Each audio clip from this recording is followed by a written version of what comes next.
జై బాబా అండి. అవతార్ మే హే బాబా కీ జై. మనం గత కొన్ని రోజులుగా సమాధి అనంతతార అనే పుస్తకంలోని విశేషాలను చదువుకుందుకు ప్రయత్నం చేస్తున్నాం. అంటే బాల్నాటు తన అంతర్గత భావాలని మనతో షేర్ చేసుకుంటున్నారు. ఈరోజు ఈ చాప్టర్తో ఈ పుస్తక పఠనం మొదటి అధ్యాయం ముగుస్తుందండి. పుస్తక పఠనం కూడా ముగుస్తుంది.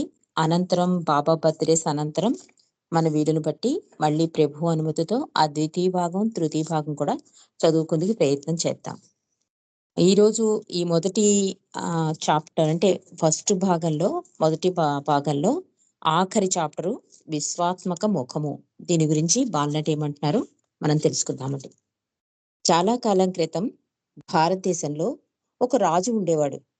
పరిపాలనలో ఆయన ఖండితమైన వాడే అయినా తన చేతి కింద ఉండేవారి ఎడల దయాళుడై ఉపకారం చేసేవాడు ఆ రాజు.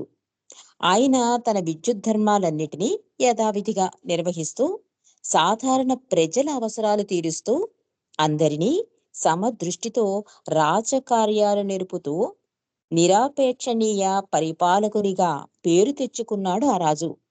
అంతా ఆయన ఒక మంచి రాజుగా భావించారు. మరికొందరైతే ఆయన్ని ఒక యోగిగా తలచారు. కానీ ఆయన నిజానికి ఒక సద్గురువు. ఒక పర్యాయం నిష్కపటమైన అన్వేషకుడు ఆ నగరాన్ని సందర్శించి అనేక రోజులు గడిచిన తర్వాత ఆ రాజు జరుపుతున్న ఆ నిత్యకృత్యాలు గమనించే అవకాశం కలిగింది అన్వేషకుడికి. ఆ రోజు కొలువు కూటపు సమావేశాలు నిర్వహించడం, సాధువుల సమావేశానికి హాజరవ్వడం, ఆఖరికి వినోద కాలక్షేపాన్ని కూడా తిలకించి ప్రతి కార్యక్రమంలో ఆ రాజు ఒక పరిపూర్ణమైన సమభావాన్ని ప్రదర్శించాడు. అది గమనించిన అన్వేషకుడు విస్తుపోయి, ఆయన ఈ ప్రపంచంలో జీవిస్తున్నాడు, అయితే దానికి సంబంధించి లేడా? ఈ రాజు యొక్క రహస్యం ఏమై ఉంటుంది అనుకున్నాడు. నన్ను నడిపించే గురువు ఇక్కడే ఉన్నాడు అని అవలీలగా గ్రహించగలిగాడు అన్వేషకుడు. పిమ్మట ఆ అన్వేషకుడు రాజదర్శనం పొందాడు. ఘనత వహించిన ఓ రాజా, నా హృదయంలో ఉన్న దైవాన్ని చేరే మార్గాన్ని కనుగొనుటకు నీవు మాత్రమే నాకు సహాయపడతావని నేను భావిస్తున్నాను అన్నాడు అన్వేషకుడు రాజుతో. రాజు చిరునవ్వు నవ్వి చాలా గంభీరంగా మారిపోయి, నీవు నాకు విధేయుడు కావాలి అన్నాడు రాజు. తప్పక మహారాజా, తప్పక అవుతాను అన్నాడు అన్వేషకుడు. ఆ తర్వాత రాజు ఒక గుండ్రటి పెద్ద పళ్ళాన్ని తెప్పించి అంచులు నిండే వరకు దానిని పాలతో నింపి ఆ పళ్ళాన్ని అన్వేషకునికిచ్చి అతని నెత్తిపై దానిని పెట్టుకుని తన రాజధాని నగరంలో ప్రధాన రహదారుల వెంట నడిచి రమ్మన్నాడు రాజు. ఒక్క చుక్క పాలు కూడా చిందించకూడదు. ఒకవేళ అలా చిందాయో నీతో పాటు దారిలో తోడుగా నేను పంపుతున్న ఇరువురు సిపాయిలు నిన్ను శిరచ్ఛేదం చేస్తారు అన్నాడు రాజు. అంటే విశ్వాత్మక ముఖంలో ఈ చాప్టర్ లో బాలనాటి ముందు కథ చెప్తున్నారండి. అంటే ఆ ఒక రాజు ఉండేవాడు, చాలా ఖండితమైన అంటే నిజాయితీ పరుడై ప్రజల్ని చాలా దయతో పరిపాలిస్తూ ఉండేవాడు. కానీ అతను ఒక సద్గురువు అని చెప్తున్నారు ఇక్కడ. అతను ఒకసారి ఏం చేశారంటే ఆయన సమావేశాలన్నీ కూడా ఒక అన్వేషకుడు చూశాట.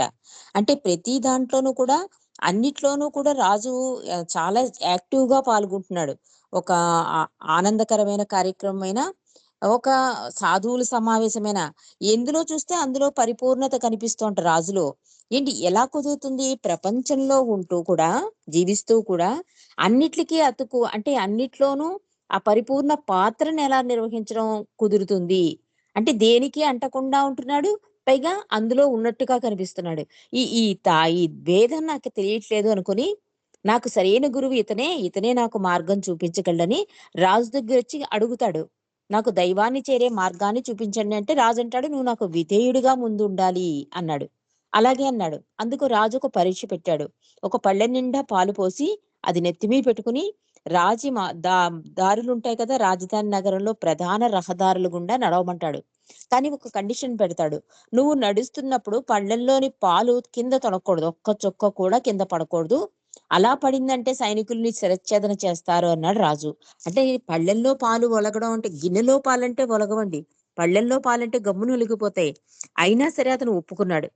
కొద్ది గంటలు గడిచిన పిమ్మట ఆ అన్వేషకుడు రాజు వద్దకు ఒక్క చుక్క పాలు కూడా తొనకకుండా తిరిగి వచ్చాడు. సంతోషించిన రాజన్నాడు, "నగరంలోని దర్శనీయ స్థలాలను చూచి ఆనందించావా?" అడిగాడు రాజు. "లేదు మహారాజా, నేను ఆనందించలేదు" అన్నాడు అన్వేషకుడు. "బహుశా నీవు జనసందోహం వలన, అంగడి వీధిలోని ఆ గడబిడ వలన తబ్బిబ్బుపడి ఉంటావు" అన్నాడు. అంటే చూసే ఉంటావు కానీ, ఈ ఈ హడావిడిలో నువ్వు గమనించి ఉండవు అక్కడ ఏం జరుగుతోందో అంటున్నాడు రాజు. అంటే అన్వేషకుడు అంటున్నాడు, "అసలు నేను దాన్ని గమనించనే లేదు." ఒక్కొక్కసారి చూడండి, పక్కనున్న వస్తువు కూడా మనకి కనిపించదు. మన ఎదురుగుండానే ఉంటుంది. కానీ మనం గమనించం. అలా జరిగింది అతని చర్య. అదే చెప్తున్నాడు. "మహారాజా, చుట్టూ ఏం జరుగుతుందో అసలు నేను గమనించలేదు." కలవరపడుతున్నట్టుగా రాజన్నాడు. "ఏ ఎందుకని చూడలేదు?" అడిగాడు రాజు అన్వేషకుడిని. "మహారాజా, నా పూర్తి ధ్యాసంతా పళ్ళెం నుండి ఒక్క చుక్క పాలు కూడా తొణకకూడదన్న దానిపైనే కేంద్రీకరించబడి ఉంది" అన్నాడు అన్వేషకుడు. "ఇప్పుడు నీ ధ్యాస ఎక్కడ ఉంది?" రాజు మరలా ప్రశ్నించాడు. "అది ఇంకా ఆ పాలల్లోనే లీనమై ఉంది" అన్నాడు అన్వేషకుడు. అప్పుడు రాజు నవ్వుతో ఆ అన్వేషకుణ్ణి అతని నెత్తి మీద ఉన్న ఆ పాల పళ్ళాన్ని దించి నేలపై ఉంచమని ఆదేశించాడు. అతడలా ఆచరించగానే ప్రాపంచిక వ్యవహారాల మధ్య సైతం భవబంధరహితంగా ఉండగలిగేటట్లు చేసిన ఇటువంటి ఏకాగ్రత నీవు నీలోనే ఉన్న దైవం యొక్క సుముఖంపై కేంద్రీకరించడమే ఇందులోని రహస్యం అని వివరించాడు రాజు. అంటే ఎప్పుడైతే నువ్వు ఈ పాల చుక్కని ఈ దీని మీద దృష్టి పెట్టేసావు కదా! దానివల్ల ఈ హడావిడంతా నువ్వు గమనించలేదు. కానీ ఇప్పుడు ప్రెజెంట్ నువ్వు నా దగ్గర నిలబడ్డావు కదా! ఇంకా నీ ధ్యాస ఎక్కడుంది అంటే, ఇంకా పాలలోనే లీనమై ఉంది. అంటే అంత లీనమైపోయాడు. అంటే నెత్తి మీద పళ్ళెం దించే వరకు కూడా అతని దృష్టంతా ఎక్కడుంది? పాల మీదే ఉంది. రాజుతో మాట్లాడుతున్నా కూడా దృష్టెక్కడుంది? రాజు అదే చెప్తున్నాడు. వెంటనే ఆ నెత్తి మీద పళ్ళెం దించేసిన వెంటనే రాజు అతనితో చెప్తున్నాడు. "ఈ ప్రాపంచిక వ్యవహారాల మధ్య ఉన్నా కూడా నీ దృష్టి అలా భగవంతుడి మీద ఉండేలా కేంద్రీకరించాలి." ఎలా కేంద్రీకరించాలి? పాల మీద ఎలా ఏకాగ్రత వహించావో, అలా భగవంతుడి మీద ఏకాగ్రత వహించాలి అని చెప్తున్నాడు ఇక్కడ రాజు. పిమ్మట ఆ అన్వేషకుణ్ణి ఆలింగనం చేసుకొని, "నీవు నాతో ఉండిపోవచ్చును. నీవు కోరుకుంటున్న దానిని నీవు కనుగొనేటట్లు నీకు నేను సహాయపడదను" అని రాజు చెప్పాడు. అప్పుడు ఆ యువకుడి ముఖంపై ఆనందపు ప్రకాశం వెలిగిపోయింది. గురువు యొక్క అంగీకారం ఆ అన్వేషకుడికి ఒక దివ్యమైన మధురక్షణమైంది. అపరోక్షంగా అది భగవంతుడు తనతో అంతిమ సమైక్యమునకై అతడు ఇచ్చిన హామీ అయ్యింది. అంటే సద్గురువుల సహాయం అందుతూ ఉంటుందని చెప్తుంటారు సరే. అలా రాజు సహాయపడ్డాడు. అతడు దైవం వైపు దశ తిరగడానికి అని రాస్తున్నారు. ఇక్కడ మణి పాశ్చాత్యులకి కథ ముగిసిన తర్వాత బాలనాటి ఇంకా ఇలా చెప్తున్నాడు. ఇక్కడ మణి పాశ్చాత్యులకు 1960 దశకంలో రాసిన ఉత్తరాల్లో ఒక ఉత్తరంలోని మెహర్ బాబా సందేశం నాకు గుర్తుకొచ్చింది.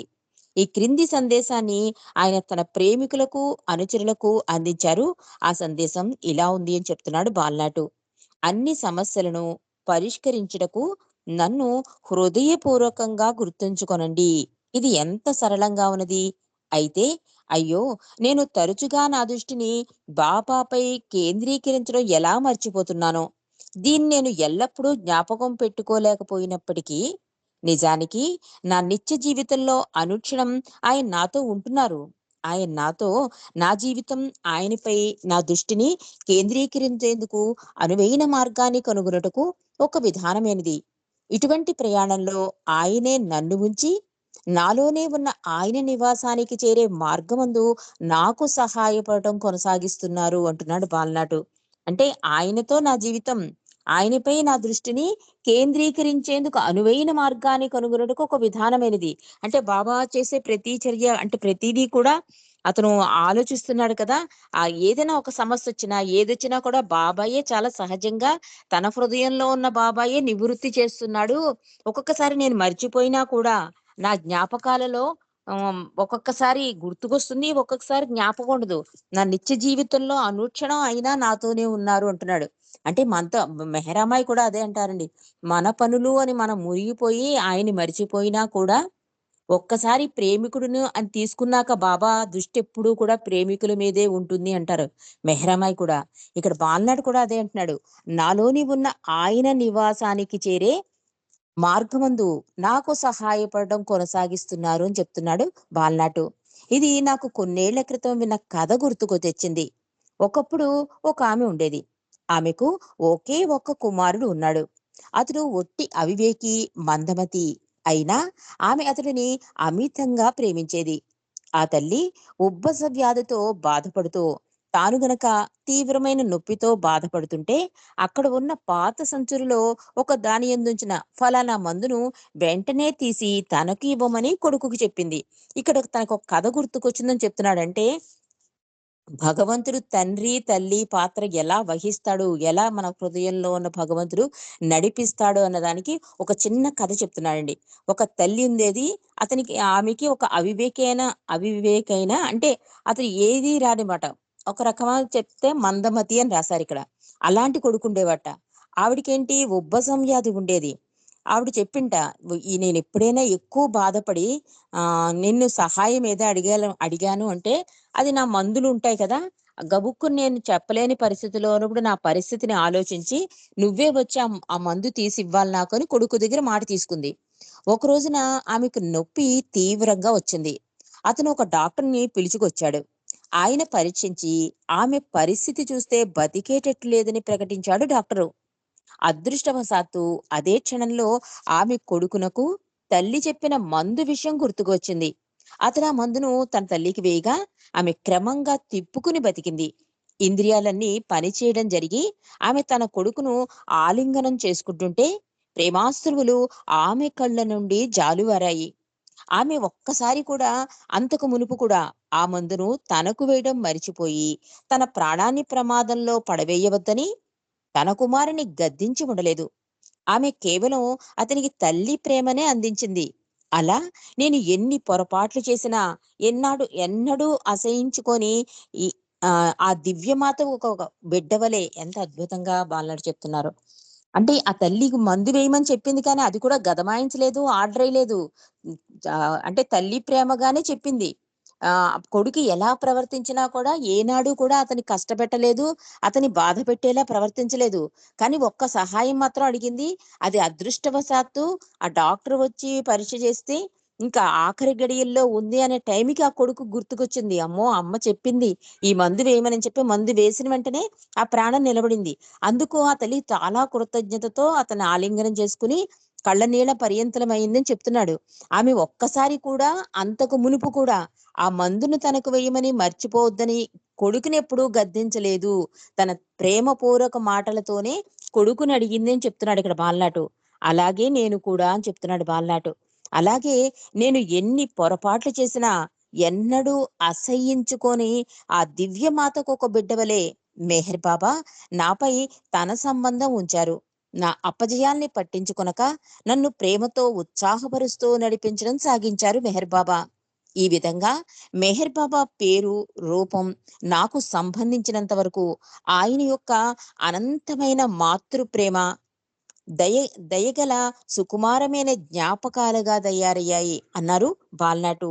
13వ శతాబ్దపు ఒక కవి మరియు సద్గురువైన జలాలుద్దీన్ రూమి రాసిన ఈ కింది చరణాలు నా భావాల్ని సరిగాను మరియు మనోజ్ఞంగాను వివరిస్తాయి. అవి ఎలా ఉన్నాయంటే, చెలికాని కనుబొమ ఒక రాసుకునే పుస్తకం.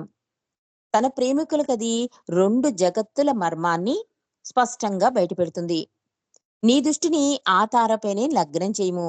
ఎందుకంటే అనుసరించతగినవాడు ఆయనొక్కడే. సర్వము నాశనమయ్యేదే ఆయన ముఖము తప్ప అని రాసుకున్నట్టు రూమి. రూమి యొక్క ఈ మాటలు 60వ దశకంలో జరిగిన ఒక సంఘటనను గుర్తు తెచ్చాయి. పూనాలోని గురుప్రసాద్‌లో ఒక ప్రశాంతమైన ఉదయపు వేళ మేము కొంతమందిమి మెహర్ బాబాతో ఉన్నాం.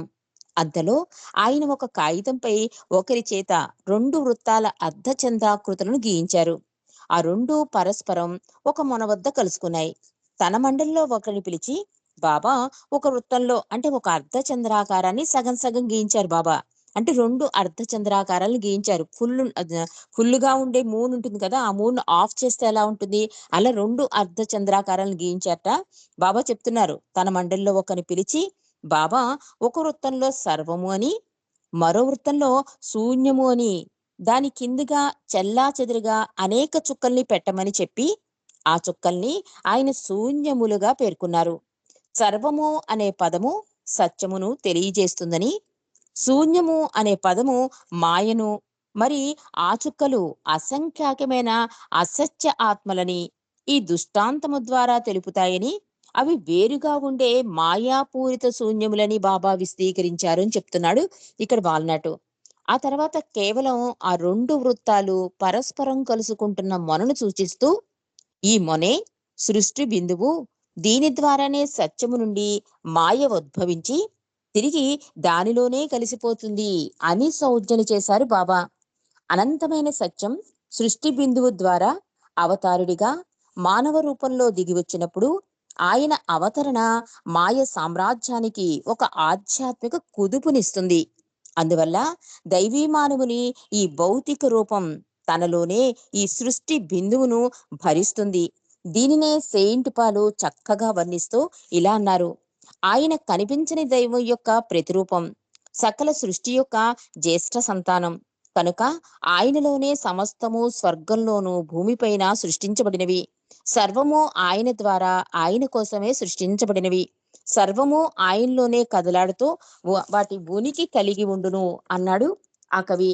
ఇక 1931లో ఇదంతా బాబా యొక్క విశ్వాత్మక ముఖం గురించి చెప్తూ ముందు స్టార్టింగ్ ఏం చెప్తున్నాడండి అతను? విధేయత ఎంత ఇంపార్టెన్స్ భగవంతుడి విషయంలో అనేది చెప్తున్నాడు. తర్వాత ఏకాగ్రత ఎంత అవసరం అన్నది చెప్పాడు.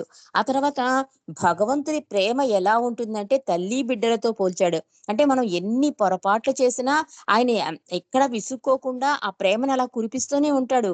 బాబా ఆ ప్రేమ కరుణ వల్లనే నేను ప్రతిసారి కిందకి దిగి రావడం జరుగుతోంది అంటారు కూడా. ఆ అనంతమైన ప్రేమ, అనంతమైన కరుణే ప్రతిసారి ఆయన కిందకి దిగేలా చేస్తుందండి. మనం ఎన్ని పాప కర్మలు చేసినా కూడా ఆ కరుణ వల్లనే ఆయన అలా కిందకి దిగివచ్చి, పోనీలే నా బిడ్డలే కదా అని చెప్పి కిందకి దిగివచ్చి సూచించి ఆచరించి ప్రతి అవతారంలో చెబుతూనే ఉన్నాడు భగవంతుడు. ఇక్కడ రూమీ కూడా ఏం రాస్తున్నాడంటే, మొత్తం అంతా సర్వం మొత్తం అంతా సృష్టిలో అన్నీ నాశనం అయిపోతాయి కానీ ఆయన సముఖం, ఆయన ముఖం తప్ప అంటున్నాడు. అంటే అది అది నశింపలేనిది. అంటే భగవంతుడు అనేవాడు నిరాకారుడు, చేయలేనివాడు కనుక అదొక్కటే సత్యము అని చెప్తున్నాడు ఈ ఈ పుస్తకంలో బాలనాటు. అంతేకాకుండా ఈ అసలు విషయంలోకి ఎక్కడొచ్చాడంటే మళ్ళీ 1931 సంగతి చెప్తున్నాడు మళ్ళీ. న్యూయార్క్ లో ఉండగా జూలియన్ లామర్ అనే ఒక చిత్రకారుడు మొదటిసారిగా ఆయన్ని కలుసుకుని, మీ కన్నులు ఎంతగానో ప్రకాశిస్తున్నాయి బాబా, మీ ముఖంపై ఎటువంటి వర్చస్సు వెలిగిపోతోంది, మీ యథార్థమైన ముగ్ధ మోహన సౌందర్యాన్ని, మీ ప్రతిరూపాన్ని చిత్రీకరించడం ద్వారా ప్రతిబింపదలిచాను. అది మీరు అందుకు అనువుగా కూర్చున్నట్టుగా అనుమతిస్తేనే అన్నట్ట. అతను న్యూయార్క్ నుండి వచ్చాడు. మంచి చిత్రకారుడు. అతను బాబా అందాన్ని వర్ణిస్తూ, మీ ముగ్ధ మనోహర సౌందర్యాన్ని నేను ప్రతిరూపంగా చిత్రీకరిస్తాను. అందుకు మీరు అనువుగా కూర్చున్నట్టుకు అనుమతిస్తేనే అన్నట్టు. అంటే మీరు సరిగ్గా కూర్చుంటే అంటే ఇండైరెక్ట్‌గా. అంటే అతనికి అనుమతిని ఇవ్వబోయే ముందుగా బాబా అతని వైపు చూస్తూ అన్నారు, ఇది నా అసలు బొమ్మ కాదు. నా నిజమైన చిత్రం కొంత భిన్నంగా ఉంటుంది. దానిని సరిగ్గా చిత్రించాలంటే నీవు నీదైన నీ స్వంత ఆకారాన్ని తుడిచివేయాలి అని సౌజ్ఞలు చేశారు బాబా. ఇది నిజమైన ముగ్ధ సౌందర్య రూపం అనుకుంటున్నావా? అది చాలా భిన్నంగా ఉంటుంది. దాన్ని చిత్రీకరించాలంటే నీవు నశించాలి అని చెప్తున్నారు బాబా ఇక్కడ. నీవు నీదైన నీ స్వంత ఆకారాన్ని తుడిచివేయాలి. అంటే నేను వేస్తున్నాను, నేను చేస్తున్నాను, నాతోనే ఉంది అనుకుంటాం కదా! ఈ అసలైన నేను పోతే గాని ఈ అసలైన చిత్రాన్ని నువ్వు గీయలేవు అని చెప్తున్నారు బాబా. ఆ తర్వాత జూలియన్ లామర్ చిత్రించిన ఆయిల్ పెయింట్ చిత్రం సౌత్ కరోలినాలోని మిర్టిల్ బీచ్ లో ఉన్న మెహర్ స్పిరిచువల్ కేంద్రంలోని బాబా గృహంలో ఈనాటికి భద్రపరిచి ఉంది. 50వ దశాబ్దం చివరిలో బాబా మిట్టిల్ బీచ్ సందర్శించినప్పుడు ఆయన ఈ చిత్రం వైపు సౌజ్ఞన చేస్తూ, దీని చిత్రకారుడు ఆ తారను జయించాడు అని వ్యాఖ్యానించి, ఆ చిత్రంలోని కనుబొమ్మల మధ్య నక్షత్ర ఆకారపు ఆనవాలను చూపించారు బాబా. ఈ ఆనవాలును నేను ఎప్పుడు వచ్చినా ప్రతిసారి కలిగి ఉంటాను అని బాబా జోడించారని చెప్తున్నాడు. నా భావంలో సర్వము శూన్యములు గురించి తెలిపే 2 వృత్తాల రేఖా చిత్రంలో బాబా వివరించిన సృష్టి బిందువు అవతార్ మెహర్ బాబా భౌతిక రూపంలో ఆయన కనుబొమ్మల మధ్య ఉన్న ఆ ఆనవాల వల్ల తెలియబడుతోంది. అంటే ఆ 2 కళ్ళు అని చెప్తున్నాడు. ఈ ఎప్పుడైతే సర్వము శూన్యము అని చెప్పి అర్ధ చంద్రాకారాలు గీయించారో బాబా, అవి 2 ఏమంటున్నారు? బాబా ఏమన్నారు? నేను ప్రతిసారి ఈ ఆనవాళ్ళతోనే వస్తాను అని చెప్తున్నారు. ఆ చిత్రపటంలో కనుబొమ్మల మధ్య చేయి పెట్టి. అలాగే ఇక్కడ బాలనాటు కూడా ఏమంటున్నాడంటే, ఈ సర్వము శూన్యము తెలిపే ఈ 2 వృత్తాలు కూడా బాబా వివరించిన సృష్టి బిందువు మధ్యలో ఉంది. అంటే అవతార్ మెహర్ బాబా భౌతిక రూపంలో ఆయన కనుబొమ్మల మధ్య ఉన్న ఆనవాల వల్ల తెలియబడుతోంది. ఆ బిందువుపైనే బాబాజాన్ తన ముద్దు పెట్టింది. అంటే ఆ 2 కనుబొమ్మల మధ్యనే కదా బాబాకి ముద్దు పెట్టింది బాబాజాను. సాయిబాబా పాదాలను స్పర్శించడం జరిగింది. ఆ స్థానమందే. బాబా తన తలని ఆయన పాదాలకు ఆంచారండి. అక్కడ తగిలింది ఆ స్థానం ముందే అంటున్నారు. సరిగ్గా ఇక్కడే ఉపాసనీ మహారాజు విసిరిన రాయి వచ్చి తగిలి అవతారుడి రక్తాన్ని చిందించింది. ఈ రాయిని విసరడం గురించి బాబా ఆ తర్వాత వివరిస్తూ, అది జ్ఞానమునకు తగిలిన మొదటి దెబ్బ అని, ముల్లోకములో చైతన్యమునకు ఆయనకు తిరిగి రావడానికి ప్రారంభం అని తెలిపారు. ఇదే చోటును బాబా యుగవతారుడిగా తన స్థాయిని ఆలోచించుకొనుటకు ఆత్మ సాక్షాత్కారపు అనంత ఆనందాన్ని వదిలివేయడంలో ఎదురవుతున్న వేదన నుండి ఉపశమనం పొందేందుకు నేలపై కొట్టుకొనుటకు ఉపయోగించిన చోటు ఇది. పూనాలోని బాబా ఇంటి నేలపై ఉన్న రాయి బాబా కనుబొమ్మల మధ్య ఉన్న ఆ నక్షత్రానికి విశేషమైన దృష్టాంతంగా మౌనంగా ఉండిపోయింది. అంటే ఆ రాతితో బాబా కొట్టుకోవడం వల్ల ఆ అదలా ఉంది, చుక్క ఉంది అంటున్నారు. అంటే అదే సృష్టి బిందువు అని పోలుస్తున్నాడు బాలనటు. అదే ప్రతిసారి కూడా ఈ సద్గురువులు టచ్ చేసింది కూడా ఆ ప్లేస్ లోనే, బాబా చెప్పింది కూడా నేను అదే ఆనవాలతో వస్తాను ప్రతిసారి అని చెప్పడం, ఇవన్నీ చూస్తే ఇదే కేంద్ర బిందువు అయ్యింది అని చెప్తున్నాడు. సృష్టి బిందువు ఇదే, ఈ ముఖమే అంటే ఇది ఆ విశ్వతో ముఖమే, ఆ సర్వనాశనం కానిది అని చెప్పేది కూడా అదే. అతను చెప్పేది కూడా అదే.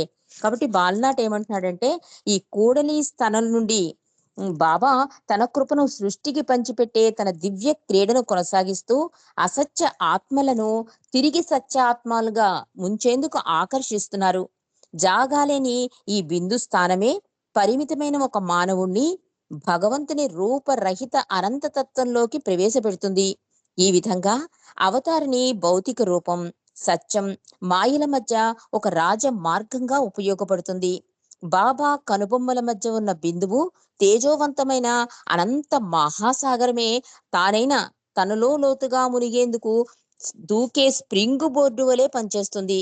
ఇందువలనే ఈ నక్షత్ర మార్పు గురించి యోచిస్తుంటే నాకు బాగా లోతైన అర్థం కలిగి ఉన్నట్లనిపించి, అవతారుడి కార్యక్రమానికి నాభి స్థానంగా పనిచేస్తూ అసత్య ఆత్మలకు వాటి ధ్యాసము, అంటే వాటి దాస్యము నుండి విముక్తి కలిగిస్తుంది అంటున్నాడు. అంటే ఆ చుక్క ఒక్కటి ఎంత చేస్తుందో చెప్తున్నాడండి బాలనాటు.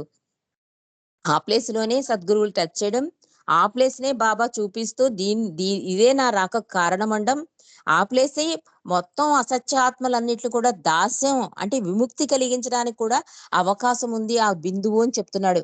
ప్రతి అవతారుడు ఎక్కువ కాలం ఆ అవతరణ యొక్క ఆకారం ఒక సంకేతకంగా ఎక్కువగా కనిపించే చారిత్రాత్మక రూపంతో గడిపేందుకు వస్తాడు. జీసస్ క్రీస్తు విషయంలో కూడా ఇదే ముఖం శిలువపై బాధతో వాలిపోయి తన అనంత వ్యతను ఆయన వ్యక్తపరిచాడు. బుద్ధుడి విషయంలో కూడా ఆయన కళ్ళు మూసుకుని పద్మాసనంతో కూర్చున్నప్పుడు సర్వోత్కృష్టమైన ప్రశాంతతను ప్రతిఫలింపజేసింది కూడా ఆ ముఖమే. కృష్ణుడి విషయంలో వేణువు వాయిస్తున్న వాని ముఖం, ఆయన ముఖ కవళికలు ఆనందం, హాస్యంతో నిండి వాలిపోయి ఉండేది. అవతారుడికి విశ్వాత్మక మనస్సు, విశ్వాత్మక శరీరం ఉన్నట్లుగానే కొంతమంది ఆయన ప్రేమికుల కోసం ఆయన విశ్వాత్మక ముఖమును పోలిన ఒక గురుతును కూడా దాల్చారు. విశ్వాత్మక ముఖము అందరికీ ఒకటే ఉండవలసిన అవసరం లేదు. అయితే ప్రతి సందర్భంలోనూ ఉన్న అదే ముఖము అన్ని ఇతర ముఖాలలో వాటి రకరకాల మాటలతో చెబుతూ తమ కృపను, సౌందర్యాన్ని పోగొట్టుకోకుండా సహజంగా సంలీనమవుతాయి. దీనిని ఎవరూ కాదనలేరు. అంత వ్యక్తిగతంగా స్తుతించబడుతున్నారు మెహర్ బాబా. మెహర్ బాబా తన భౌతిక రూపాన్ని మెహరాబాద్‌లో ఉన్న సమాధిలో మానవాళికి కనిపించకుండా కనుమరుగుపరిచినప్పుడు, ఆయన ముఖం మాత్రమే ఆయన పడుకున్నట్లున్న స్థితిలో 7 రోజుల పాటు ఏ మాత్రము ఏ బట్ట కప్పకుండా ఉంచబడింది. ఈ ముఖమునకు అవతారుడి అందమైన మానవ రూపపు ఆఖరి ఆకారంగా మిగిలింది. నాకు మాత్రం అది మెహర్ బాబా యొక్క విశ్వాత్మక ముఖము అని చెప్తున్నాడు.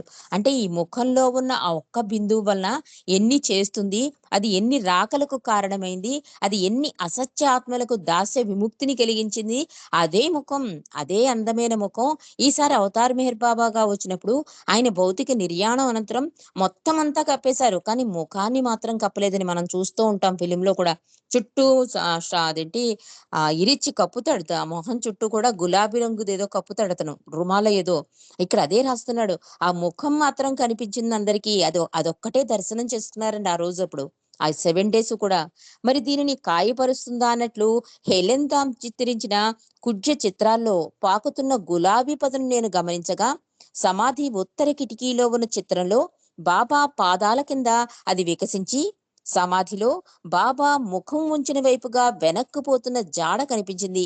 ఇది నాకు ఆ గులాబీలు వాటికి మూలమై విశ్వాత్మక ముఖం నుండి పుట్టుకు వచ్చినట్లు అనిపించి దానిని నాకు గుర్తు చేసింది అంటున్నాడు.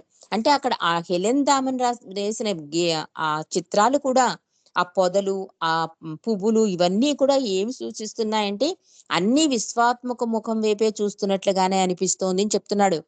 మెహర్ బాబా విశ్వాత్మక ముఖంలో గత అవతారములందరి వ్యక్తీకరణ, క్రీస్తు వ్యధ మరియు నమ్రత, బుద్ధుని ప్రసన్నత, ప్రవక్త యొక్క బలం, మురళీధారి కృష్ణుని హాస్యం చోటు చేసుకున్నాయని నాకు అనిపిస్తుంది. అవన్నీ బ్రహ్మాండమైన ప్రకోక్తిగా అనిపించవచ్చును. సమాధి దర్శించే అనేక మంది మెహర్ బాబా మరణించారని, తాము బతికే ఉన్నామని భావిస్తారు. కానీ నిజానికి మెహర్ బాబా పూర్తిగా బతికే ఉన్నారు. వారు మాత్రమే అంటే మరణించారు. ఎవరైతే మరణించలేదు, మేము బతికున్నాం అనుకుంటున్నారో సరే, వారు మరణించారు కానీ మెహర్ బాబా ఎప్పుడు బతికే ఉన్నారు అని చెప్తున్నాడు బాల్నాటు. ఎటువంటి అపరిమితమైన హాస్య భావన, ఎలాంటి హాస్య భావన వస్తోంది మనకి అని చెప్తున్నాడు.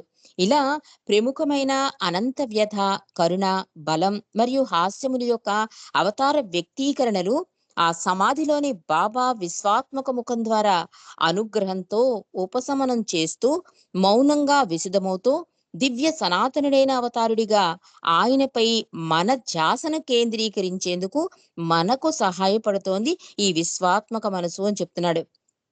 ఈ విశ్వాత్మక మనసు అంటే ఈ విశ్వాత్మక ముఖం తన తార గుర్తుతో సహా ప్రతి వారిలో ప్రతి దానిలో అంతర్లీనమై ఉన్నది. అది తనలో సకల సృష్టిని కలిగి ఉన్నది. మరలా సకల సృష్టి దాని ఆంతర్యమైన తన అచ్చు గుర్తును భరిస్తుంది. సర్వము నశించిపోయేదే ఆయన ముఖము తప్ప అని రాస్తున్నాడు. అంటే ప్రతీదీ కూడా నశించిపోతాయి. ఏది కూడా అందుకే బాబా 7 రియాలిటీస్ ఇచ్చారండి మనకి. ఏది యథార్థం అన్నది తెలుసుకోమని బాబా ముందే 7 రియాలిటీస్ ఇచ్చారు. అలాగే ఇక్కడ అన్నీ కూడా నశించిపోతాయి. సృష్టిలో ఏది కూడా శాశ్వతంగా ఉండవు. అన్నీ నశించేవే. ఒక్క ఆయన విశ్వాత్మక ముఖము తప్ప అని చెప్తున్నాడు. ఇప్పుడు అవతారిణి ఈ విశ్వాత్మక ముఖంలో అన్నిటికంటే అత్యధికంగా విశేషంగా మెహర్ బాబా కనుబొమ్మల మధ్య ఉన్న అవతారిని గుర్తుతో ఒక గంభీరమైన హృదయపూర్వక విజ్ఞాపనగా నాకు అనిపించింది. ఆయన కృపా ప్రవాహంలో ఏవైనా కొత్త ఆశీస్సులందుతాయేమోనన్న నా తపన తీరనున్నదని నమ్ముతున్నాను అన్నారు బాల్నాటు. ఒక పర్యాయం బాబా నాకు సౌజ్ఞలు చేస్తూ నేనాయనకు పాదాభివందనాలు చెయ్యాలని తాను అభిలాషిస్తున్నట్లుగా చెప్పారు బాబా. నేను అడుగు ముందుకు వేయబోయగా బాబా అన్నారు నన్నాపి, నీ నుదిటిని నా పాదాలపై, మరలా నీవు దానిని ఎన్నడూ ఎప్పటికీ తిరుగు లేపనని అన్న రీతిలో ఉంచుము అని నాకు వ్యక్తపరిచారు. అంటే దాని అర్థం ఏంటంటే జీవితాంతం నాకు నా పాదాల దగ్గర నా పాదాలను పట్టుకుని ఉండు అనే భావనతో, అంటే ఉంటాను బాబా అనే భావనతోనే ఆ తలని పాదాలకు ఆంచమని చెప్పారట బాబా. ఇది నేను నా లక్ష్యాన్ని ఎప్పుడూ అన్ని రకాలుగా ఆయనపైనే కేంద్రీకరించేందుకు ఆయన నాకు అందించిన తిరుగులేని ఆదేశం. ఎంత అద్భుతంగా తీసుకున్నాడో. అంటే ప్రేమికుడు అన్నవాడు ఇలా ఉంటాడండి. బాలనాటి ఎప్పుడైతే అది బాలనాటికి బాబా వరప్రసాదాన్ని ఇచ్చారో, ఇంక నీ తల నా పాదాల దగ్గర పెట్టేసావు. ఇంక మళ్ళీ తీయనంత విధంగా నువ్వు నా పాదాలు నమస్కరించాలి అంటే, అది నాకు ఆదేశం అయిపోయింది. ప్రతి సమయంలో కూడా నేను ఆయన మీద దృష్టి కేంద్రీకరించడానికి అవకాశమైంది అంటున్నాడు. అంటే ఏదైనా ఒక పని చేస్తున్నప్పుడు ఇది బాబాకి సంబంధించిందా కాదా అనే ఆలోచన వచ్చేసేలా చేసేసింట. ఆ ఒక్క ఆర్డరు అని చెప్తున్నాడు. ఆయన పైనే కేంద్రీకరించేందుకు ఆయన నాకందించిన తిరుగులేని ఆదేశమయ్యింది. ఇప్పుడు నా మనోనేత్రంలో నా అనంత తారను రెప్ప వేయకుండా చూస్తూ ఉంటే, నా నుదురు చివరకు ఆయన పతిత పావన పాద పద్మములపై శాశ్వతంగా విశ్రాంతి తీసుకున్నట్టు వచ్చే చోటు ఇదే అన్నట్లు కనిపించింది. ఎందుకంటే నన్ను నేను సమర్పించుకున్న ఆ దివ్య పాదార విందములు, నన్ను తట్టి లేపిన ఆయన అమృత హస్తాలు, నన్ను వశము చేసుకున్న ఆ చిరునవ్వు, ఇవన్నీ పూర్తిగా ఆ తారలో సంలీనమైపోయిన ఆయన ఇక్కడే ఉన్నారు. ఎంత అద్భుతమైన, అమోఘమైన భావన చూడండి. ఆ ఒక్క ఆజ్ఞ వల్ల ఆయన ఎప్పుడు బాబాకి సమాధికి దండం పెట్టుకున్నాటండి, ఆయన పాద పద్మాల దగ్గర ఈయన తల కొనలు గుర్తుకొస్తున్నాయట. అంత అనుభూతి పొందుతున్నాడు బాబా దర్శనంలో, ఆయన ఆ సమాధి దర్శనంలోనే. అసలు ఏదైనా సమస్య వచ్చినప్పుడు కూడా అవన్నీ ఏంటిట, బాబా పాదాలు తను నమస్కరించినట్టు, అప్పుడు బాబా చాలా ప్రేమగా తమ అమృత హస్తాలతో పైకి లేపుతున్నట్టు, ఇవన్నీ ఆ తారలో సంలీనమై నాకు కనిపిస్తున్నాయి అని చెప్తున్నాడు బాల్నాటు. అందుకే బాల్నాటు బాబా ప్రెజెన్స్ ని అస్తమాటికే అనుభవించేవాడండి. చాలా అద్భుతమైన ఆత్మ, ధన్యజీవి బాల్నాటు. ఇక ఆఖరిగా ఏం చెప్తున్నాడో చెప్పి ముగించేసుకుందాం. మెహ్రాబాద్‌లోని ఆ సమాధిలో అవతారిణి సజీవ సముఖం గురించి పరస్పరం పంచుకోవటం వలన గందరగోళపరిచినా, లేదా తేటపరిచినా, శోషించినా, లేదా ఉల్లాసపరిచినా, నేను మాత్రం ఈ రచనను అవతారుడు మాయాత్మ యొక్క మకిలిని భస్మీపటలం చేసి అజ్ఞానపు తెరలు కొన్నిటిని లేపే తన దివ్యలీలకు నన్ను మేల్కొలుపుటకు చేసిన ఒక హాస్యచర్యగా నేను భావిస్తున్నాను అంటున్నాడు. అంటే నేను ఇంతసేపు మీతో మాట్లాడాను కదా, ఆ గుమ్మన్నందే ఉంది, ఆ ఉపగ్రహానికి దోవ అని చాప్టర్లు ఉన్నాయి కదా. ఒక్క నిమిషం ఆ చాప్టర్ లోకి వెళ్దాం మనం.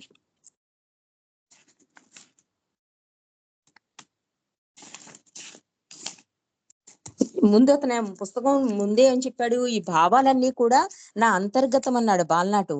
అంటూ ఏమన్నాడు, అతను ఏంటంటే బాబాతో మాట్లాడుతూ ఉండేవాడు అంతర్గతంగా. అందులో ఆ భావాల్ని పుస్తకంలో రాస్తున్నాడు. అది ఏమని రాశాడు, ముందు సమాధి అంటే ఏంటి, నాకు టూమ్ అని పిలవాలనిపించేది కాదు. తర్వాత టైమ్లెస్ వన్ మెహర్ బాబా అని అవగతమైంది. తర్వాత అవతార హాస్యం, ఎందుకంటే మనం ఎన్ని పొరపాట్లు చేసినా కూడా చాలా సహజంగా ప్రేమగా ఆయన దగ్గరికి తీసుకుంటాడని, నేను ఇక్కడే ఉన్నాను అంటే బాలనాటికి ఆ అనుభూతిని కలిగించి, సమాధి లోపలికి బాబా వెళుతున్నట్టుగా అతనికి అనుభూతి కలిగించి, అవును బాబా ఇక్కడే ఉన్నారనే అనుభూతి కలగడం. వసుదైక బిందువు అంటే ఇండియన్ మ్యాపే చూడండి, మనం ఇండియా మ్యాప్ చూస్తే ఒక చుక్కలోనే అన్ని చూపిస్తాం. బాంబే ఎక్కడుంది, కాకినాడ ఎక్కడుంది అంటే అన్ని ఎర్ర చుక్కలోనే చూపిస్తాం. అలాగే మొత్తం సమస్తం సృష్టి అంతా కూడా ఆ మెహరాబాద్ సమాధి నుండే జరుగుతున్నాయి కార్యక్రమాలు అని చెప్పడానికి వసుదైక బిందువు. ఈ బహిరంగ ప్రకటీకరణ, బాబా హైయెస్ట్ ఆఫ్ ది హై అని డిక్లేర్ చేశారు కదా, అలా ప్రభు యొక్క ఉన్నతోన్నత స్థాయిని వ్యక్తపరచడం. ఇక సమాధిలో మేల్కొనుట, ఈ సమాధిలో మేల్కొనుట గురించి కూడా, అంటే ప్రభువు మేలుకునే ఉన్నాడు, మనమే నిద్రావస్థలో ఉన్నాము అని చెప్పే సంఘటన. ఇక ప్రార్థన దివ్య ఉపగ్రహ ప్రవేశం, అంటే ప్రార్థన ద్వారా ఒక టెలిఫోన్ ద్వారా అవుటర్ నుంచి మనం ఎలా కాల్ రిసీవ్ చేసుకుంటామో అలాగా హృదయపూర్వకంగా నిజాయితీగా మనం ప్రార్థిస్తే మన గోడు మన బాధ అన్ని విని బాబా ప్రత్యుత్తరం ఇస్తాడు. అంటే ఒక టెలిఫోన్ కి ఆ నెట్వర్క్ ఎలా ఉంది, ఆ తీగల కనెక్షన్ ఎలా ఉంది, ఎలా జాగ్రత్త పడతామో అలా బాబాతో మనం మాట్లాడాలి అంటే ఈ ప్రార్థనలు అందుకు ఉపయోగపడతాయని చెప్పిన ప్రార్థన దివ్య ఉపగ్రహ ప్రవేశంలోకి వెళ్ళాం. ఆ తర్వాత ప్రేమతో బంధం సజీవం, ఆయనతో బంధమే సజీవం, మిగిలిన బంధాలన్నీ కూడా శాశ్వతం కావని తెలుసుకున్నాం. ఇక విశ్వాత్మక ముఖం, ఈ విశ్వాత్మక ముఖంలో కూడా ఏం చెప్తున్నాడు, ఆ రోజు 7 రోజుల్లో కూడా మొత్తం బాబా శరీరం అంతా మూసేసినా కూడా ఒక్క ముఖాన్ని మాత్రమే దర్శించారు అందరూ. ఈ ముఖమే అంతా చేస్తోంది, అదే సృష్టి బిందువు, అదే తారయి, అదే సృష్టికి మూల కేంద్రమయ్యి ప్రతి అవతారంలో కూడా ఆ ముఖమే వస్తోంది అని చెప్తున్నాడు. అంటే అది విశ్వాత్మక ముఖము, అదే నన్ను ఒక తల్లి బిడ్డని రక్షించినట్టుగా ఒక తల్లి ప్రేమను పొందాను. నాలో ఎన్ని లోపాలున్నా కూడా బాబా సవరించారు చాలా సహజంగా అని చెప్తూ, ఆ దివ్య దర్శనం, ఆ పాద దర్శనం వలన నేను బాబాని అనుక్షణం అనుభూతి పొందుతున్నాను. ఆ సమాధి దగ్గర దర్శించుకున్నప్పుడల్లా ఆ విశ్వాత్మక ముఖమే నాకు దర్శనమిస్తోంది అని చెప్పి ఈ చాప్టర్‌ని ముగించాడండి. ముగింపులో రాస్తున్నాడు, నేను ఎన్నో గందరగోళం సృష్టించి ఉంటాను మీకు ఈ మాటల ద్వారా, ఈ రచయిత వలన. కానీ నాకేమైందంటే నాలో ఉన్న ఈ మకిలిని భస్మీపటలం చేయడం కోసమే, ఆ అజ్ఞాన తెరలను తీయడం కోసమే బాబా నా చేత ఈ పుస్తకం రాయించారేమో! అంటే నన్ను మేల్కొలుపుటకు చేసిన హాస్యచర్యగా నేను భావిస్తున్నాను అంటున్నాడు. అంటే మననెవ్వరిని అతను అనలేదండి. తనని తనే గురించే రాసుకున్నాడు. అందుకే తన అంతర్గత భావాలు అన్నాడు. కాబట్టి నన్ను మేల్కొలుపుటకు చేసిన ఒక హాస్య చర్యగా నేను భావిస్తున్నాను. నేనే మార్గం, నేనే గమ్యం అని బాబా చెప్పారు. ఆయన కృపతో మార్గం వెంట ఉండే ఏ సూచిక అయినా అది గమ్యమే. ఏమైనప్పటికీ ఈ గమ్యం కోసం ఆయన ఇచ్చకు ఎవరైనా సరే హృదయపూర్వకంగా అర్పణ కావాలి. ఏది మంచిదో బాబాకే తెలుసు. తన ప్రేమికులు ప్రతి వారితో ఆయన పద్ధతులు మహా అద్భుతంగా, చమత్కారంతో మరియు హాస్యంతో నిండి ఉంటాయి. అంటే ఈయనేంటి బాబా ప్రెజెన్స్‌ని ఫీల్ అయ్యారు. బాబాతో మాట్లాడుతూ ఉండేవారు. అంటే ఒక్కొక్కళ్ళకి ఒక్కొక్క పద్ధతి. బాలనాటికి జరిగినట్టుగా మనకు జరగదు. మన అనుభూతి ఇంకోళ్ళకి జరగదు. అదే చెప్తున్నాడు. కానీ ఏది చేసినా నువ్వు బాబాతో లింకు అది హృదయపూర్వకంగా, సర్వార్పణగా, నిజాయితీగా ఉంటే మంచిది అని చెప్తున్నాడు. అది ఎంత అద్భుతంగా ఉంటుందంటే ఒక్కొక్క ప్రేమికుడితో చమత్కారంగా ఉంటాడు. ఒక్కొక్క ప్రేమికుడితో హాస్యం, ప్రేమికుడితో గంభీరం. అంటే వాళ్ళ అనుభూతి, ఆ నిజాయితీతనం ఇవన్నీ చూస్తాడు బాబా అని చెప్తున్నాడు. కానీ నా యందు బాబా నేను చేసిన ఈ పొరపాట్లైనా, ఏదైనా ఈ గందరగోళం ఏదైనా కూడా నన్ను మేల్కొల్పడానికే బాబా చేసిన ఈ చర్య, ఈ పుస్తకం అని చెప్తున్నాడు బాలనాటు. తన ప్రేమను గురించి బాబా ఒకసారి ఇలా వివరించారు.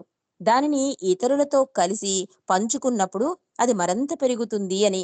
మన సాన్నిహిత్యంలో మనం గనక ఇతరులతో ముచ్చటించుటకు వారిని కలుసుకోవడం, చూడడం మరియు ప్రావీణ్యతను నిష్కపటంగా ప్రయత్నిస్తే అది పరస్పర లాభదాయకం కాగలదు. బాబాతో నాకు ఉన్న సాంగత్యంలో నేను గ్రహించింది పరిశుద్ధ హృదయం, మానసిక సద్భావం, చేసే పని యొక్క నిజాయితీ వంటివి ఎవరినైనా సరే బాబా సన్నిధి చెంతకు చేరుస్తాయని. కానీ వీటిని ఆయన నాలో ఏ స్థాయిలో మేల్కొలిపారో గాని అవి మాత్రం శాశ్వత ప్రీతమని సమాధి యొక్క అపరిమిత తత్వమును, ప్రాముఖ్యతను గురించి నాకు ఉన్న ఆలోచనలను, భావాలను ఇతరులతో పంచుకోమని ప్రోత్సహించాయి. ఆ పురాణ పురుషుని కాలములో అవతారిని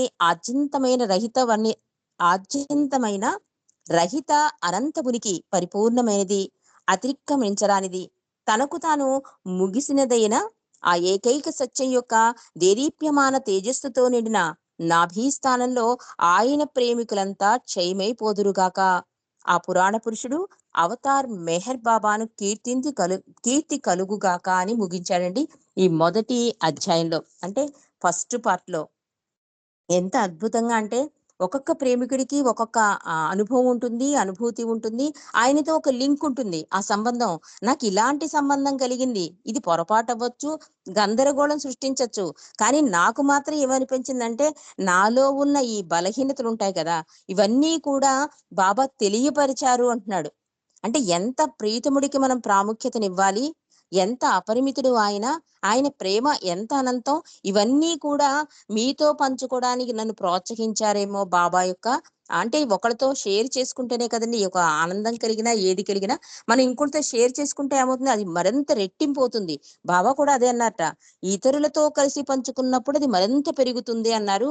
కాబట్టి నాకు కలిగిన ఈ అనుభవం గాని, ఆనందం గాని ఏదైనా పంచుకోవడం వల్ల నాకు మరింత ఆ బాబా మీద ప్రేమ పొంగిపోయింది అని రాస్తున్నాడు బాలనాటి చివరిగా.